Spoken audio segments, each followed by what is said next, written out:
especially if you're going through these difficult changes or a lot of changes, because things change in that plan constantly, and new things come in and other things go out, and you need to shift and change. So it's important to talk to each other and say like, hey, this is where I'm at, I need some help, or we need to take a break, or we need to slow it down, or we need to do this, etc., etc. Mm-hmm. Or I need you to like step up in this area and take care of this so that I don't have to think about it. Yeah, sometimes it's that.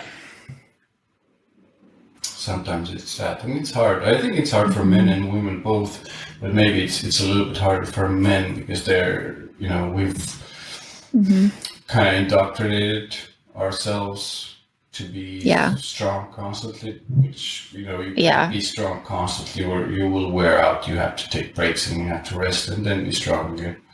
Yeah. I think for me, what I've been experiencing is actually because I've been on my own for so long, and like I've been in relationships and everything, but I've always been in that masculine energy of like being the leader and always forging ahead and doing all the, and like, carrying, like I carried basically everything. Like I was the man, and I was the masculine energy in most of my relationships. Not that the men that I was with weren't masculine, but like I was more masculine than them because I knew what I wanted, and I just was like, okay, well, if let's go.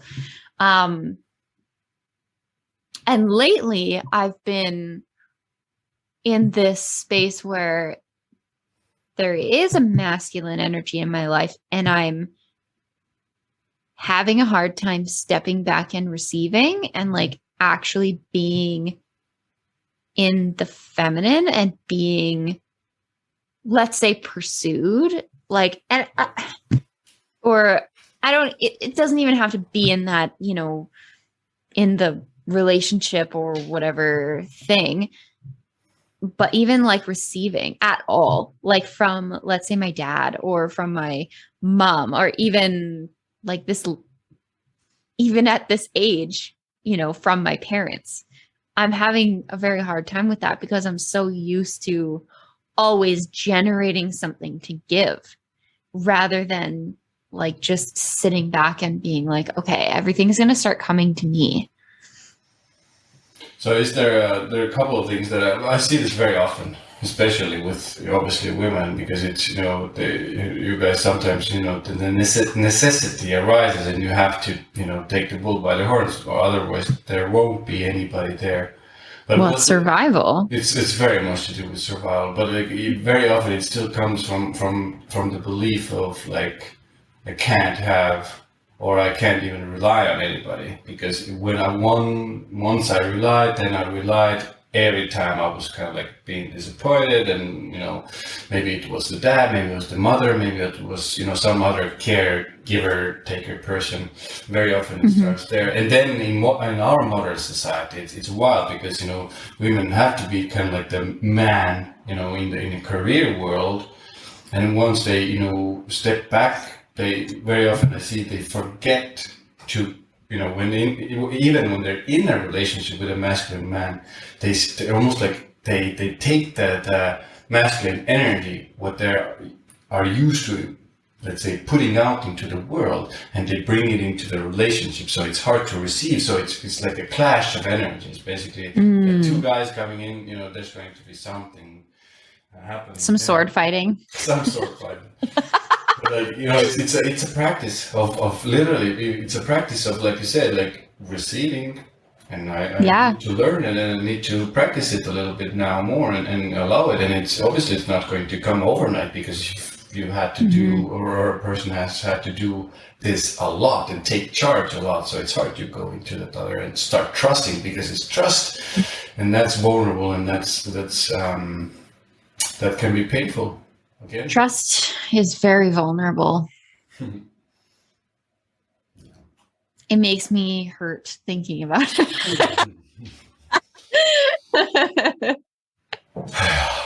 It is the easiest of things if you have been disappointed in the past, and especially if you have been repeatedly.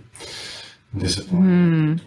And I think it's also interesting to like start really when you can become super aware of like, okay, is this disappointment this person in front of me? Like, is this actually this situation that is disappointing me? Sometimes yes. But if I'm overreacting to the point of like, oh, well, better throw this person in the garbage, like done, gotta walk away, blah, blah, blah, blah, blah. Usually that's like a distortion and that's like an old wound. Yeah, unfortunately, if these are deeper ones, these will live on, and it like literally takes what you said, like presence and feeling through it and going through it, and actually then making the decision of making the opposite decision. Let's put it that way. Not easy to do. Not easy to do. So when you're, I want to kind of like segue into a new topic here. When you are on the spiritual hustle 24/7. 24/7. When you're on that. With the guns.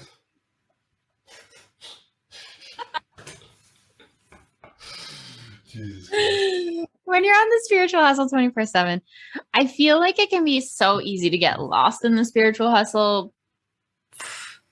What do you do to, like, I don't know, I call it zoning out. Like, what do you do to like get out of that and actually just like live and have fun and be a human for a little while? I'll do mine. Do yours first. What do you do? Hey, I asked you. No way. I just blocked it. No way. No. Okay. So what do I do? I think it's very simple for me. Exercise, huge one.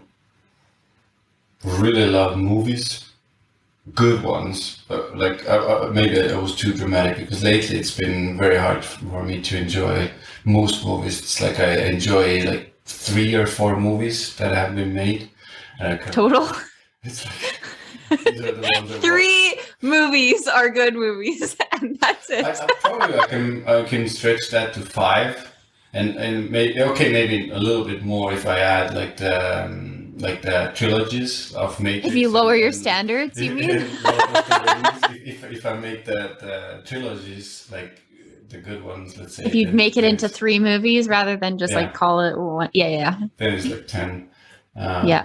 But like reading, very simple. Going out to eat, I think it's a really good, like these types of very simple things I do enjoy.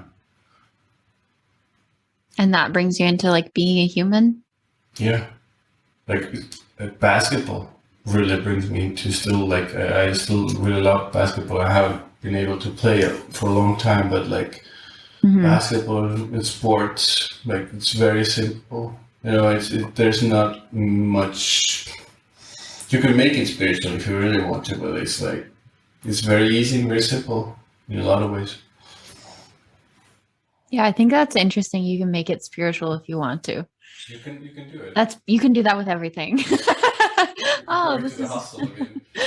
Yeah, but then exactly. It's like then you go back into that hustle, and it's like, oh my God, what am I learning from this? What am I learning from this? What do I learn? It was like, what do these mean? Yeah. Drive myself insane if I don't get out of that.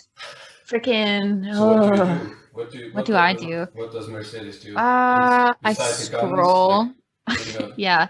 Nah, that's just special for like this I can't moment. stop it. I guess it's so funny to me. Can't stop, won't stop. I watch funny stuff. I watch comedy. I laugh. Like I'm watching Schitt's Creek again right now, which is like a Canadian comedy. So SCHITT.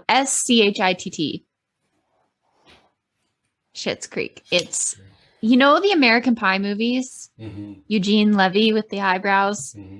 So it's him, his son and daughter. So his son, Dan Levy, came up with the idea for this show. And basically it's like these really rich people, their business got destroyed. So now they have to live in this town that they bought as a joke called Schitt's Creek.